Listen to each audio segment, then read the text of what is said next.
তো hello guys, আপনারা কিন্তু এই মুহূর্তে ইওনো এসবিআই অ্যাপের মধ্যে একটি নতুন সমস্যায় পড়ে থাকতে পারেন। দেখুন, আপনারা যখনই ইওনো এসবিআই অ্যাপটিকে ওপেন করে নিয়ে আপনারা হয়তো এখানে ফিঙ্গারপ্রিন্ট দিয়ে কিংবা এখানে এমপিন দিয়ে আপনারা যখন এখানে লগ ইনটি করতে চাইছেন, এবং তখন দেখুন এখানে কিন্তু একটি পপ আপ শো করছে, please try again after some time, এবং আপনারা কিন্তু কোনোভাবেই লগ ইন করতে পারছেন না। তো আপনাদেরও যদি এই প্রবলেমটি হয়ে থাকে, তা আপনারা কি করে ফিক্স করবেন সেটাই জানাবো আজকের এই ভিডিওটিতে। তাই জন্য কিন্তু পুরো ভিডিওটি অবশ্যই দেখতে থাকুন।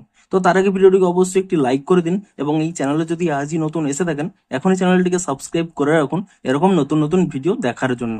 তো আপনাদেরও যদি ইওনি এসবিআই তে এই লগ ইন প্রবলেমটি হয়ে থাকে, সিম্পলি কি করবেন, আপনারা কিন্তু এখানে এক্সিট অপশানে কিন্তু ক্লিক করে নেবেন, এবং তারপর এখানে ইওনো এসবিআই এই অ্যাপটিকে ট্যাব অ্যান্ড হোল্ড করে নেবেন।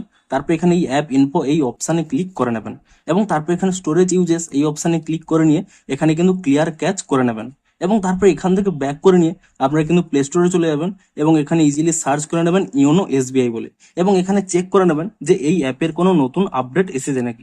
যদি এখানে এই অ্যাপের কোনো নতুন আপডেট এসে থাকে, অবশ্যই কিন্তু অ্যাপটিকে নতুন ভার্সনে আপডেটটি করে নেবেন, এবং তারপরে দেখুন এখান থেকে ব্যাক করে নেবেন, এবং ইওনো এসবিআই অ্যাপটিকে পুনরায় কিন্তু এখানে ওপেন করে নেবেন, এবং তারপরে দেখুন পুনরায় এখানে ফিঙ্গারপ্রিন্ট কিংবা এমপিন আপনারা এখানে দিয়ে দেবেন এখানে কিন্তু লগ ইনটি করার জন্য, এবং তাহলেই দেখুন আমার কিন্তু দেখুন লগ ইনটি কমপ্লিট হয়ে গেছে।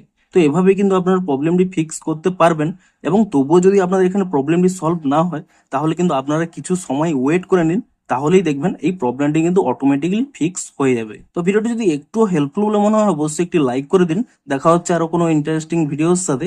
Thanks for watching.